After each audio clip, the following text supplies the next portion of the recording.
नमस्कार दोस्तों, स्वागत है आपका मेरे चैनल स्टडी टू एक्सप्लोर में।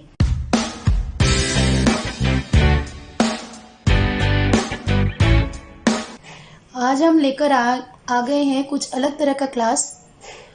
ये बिल्कुल छोटे बच्चों के लिए क्लास है, जिसमें कि बच्चे अभी लिखना नहीं सीखे हुए होते हैं और इसे कहते हैं प्री राइटिंग स्किल्स, जिसमें कि हम standing line, sleeping line, curve, slanting line, इन सब चीज़ों के बारे में बात करेंगे। बच्चों के मसल्स अभी डेवलप नहीं हुए होते हैं, तो इसीलिए उनके हाथों में इतनी ज़्यादा ग्रिप नहीं होती है कि वो एकदम से 1, 2 या ABCD ये सब लिखना सीख सके। तो इसलिए हमें इस स्किल्स को डेवलप करने के लिए इस तरह के कुछ मटेरियल लेकर आए हैं, जिससे कि वो प्रैक्टिस करके अपने स्किल्स को डेवलप कर सकती हैं।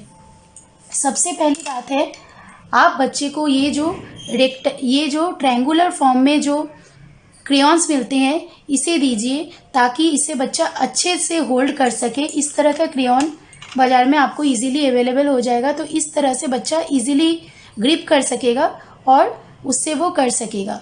और अगर बच्चे को आप पेंसिल भी दे रहे हैं, तो ये जो ट्रायंगुलर फॉर्म होता है, इस तरह का पेंसिल आप दीजिए ताकि बच्चों की जो होती है ग्रिप अच्छे से इसमें बन जाए। इस तरह के पेंसिल होते हैं, आप देख सकते हैं। ये एक ट्रायंगल फॉर्म का पेंसिल है, तो आप अगर पेंसिल से शुरुआत करना चाहते हैं तो आप इस तरह के पेंसिल दीजिए। तो शुरुआत में मैं पहले बताऊंगी स्टैंडिंग लाइन के बारे में। बच्चे को आप इस तरह से वर्कशीट घर में ही बना के दे सकते हैं, या फिर बाज़ार में भी अवेलेबल है कुछ बुक्स जिसमें कि ये दिए हुए होते हैं और बच्चा इजीली ये घर में प्रैक्टिस कर सकते हैं। तो स्टैंडिंग लाइन के लिए मैंने कुछ यहाँ पे बैलून बना लिया है, उसके नीचे उसे कहिए ये थ्रेड है, और बच्चे एक क्रेयॉन के सहारे से इजीली इस लाइन को सीधा सीधा खींच सकता है। तो इसे कहते हैं स्टैंडिंग लाइन। इसी तरह से मैंने कुछ क्लाउड बना के दिया है, और क्लाउड में भी आप उसी तरह से कुछ और कलर से आप कहिए कि इससे हमें रेन दिखाना है, तो बच्चा इसके ऊपर ऊपर चला के वो रेन दिखा सकते हैं। इसी तरह से अब हम बात कर लेंगे स्लीपिंग लाइन की तरफ चलते हैं। तो उसे आप बच्चे से कहिए कि बर्ड को ट्री के पास ले जाइए, तो बच्चा इजीली यहाँ पे एक लाइन के थ्रू, स्लीपिंग लाइन के थ्रू बर्ड को वो ट्री तक पहुँचाएगा। इसी तरह से टेडी को हनी के पास और फिश को वाटर के पास वो ले जाएगा, तो इस तरह से वो स्लीपिंग लाइन की प्रैक्टिस कर सकता है। आइए चलिए कुछ और चीज़ देखते हैं, जिसमें कि मैंने स्लैंटिंग लाइंस के कुछ प्रैक्टिस बना रखा है कि पेन को बुक के पास ले जाना है, तो बच्चा अपने पेंसिल से इस लाइन को आगे की तरफ ले जाएगा और पेन के साथ टच कराएगा।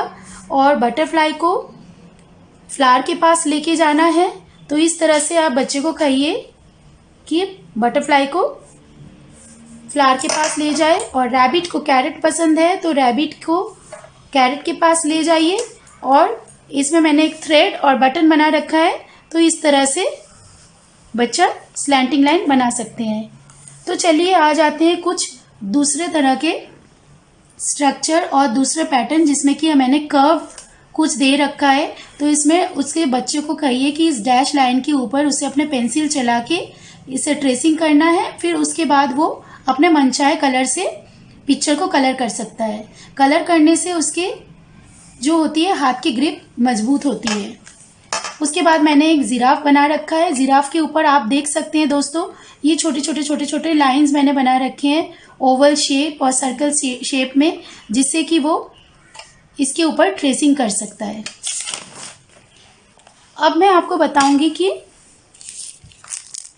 इस बिंदी से कैसे हाथ की जो मसल इंटीग्रिटी होती है वो हम कैसे बढ़ा सकते हैं। बच्चे को कहिए आप ये जो डक बने हुए हैं, डक के आईज के ऊपर एक बिंदी का पत्ता दीजिए और उसके आईज के ऊपर ये बिंदी को रखिए।